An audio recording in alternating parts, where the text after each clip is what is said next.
આ તરફ ભાવનગરમાં દબાણ હટાવની કામગીરીનો વિરોધ થયો। મનપા કચેરીએ લોકો રજૂઆત માટે પહોંચ્યા હતા। બોર તળાવ વિસ્તારમાં દબાણ હટાવની કામગીરી ચાલી રહી છે। તંત્રએ લારીઓ હટાવતા લોકોએ વિરોધ કર્યો।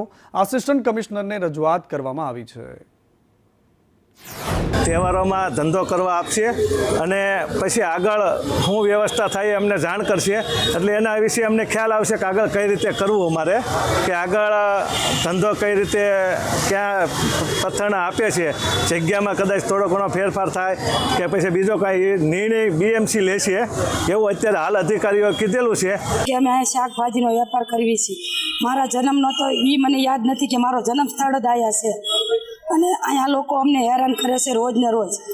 અત્યારે આ ફરિયાદ લઈને આવ્યા છે, ધંધો કરવાની અગવડતા છે। સાઈડમાં લારીઓ રાખવા છતાંય તે આ લોકો ધંધો કરવાની મહાનગરપાલિકાના સાહેબો ના પડે। કયા વિસ્તારમાં તમે ધંધો કરો? બોરતળાવ વિસ્તાર। શું પ્રશ્ન છે તમારો? પ્રશ્ન એ છે કે સાઈડમાં લારીઓ રાખીને અમે ઘણા સમયથી ત્યાં ધંધો કરીએ છીએ, ઘણા વર્ષથી। તો હવે બધાને મુશ્કેલી છે, કોઈને લારી રાખવાની મનાય છે સાઈડમાં।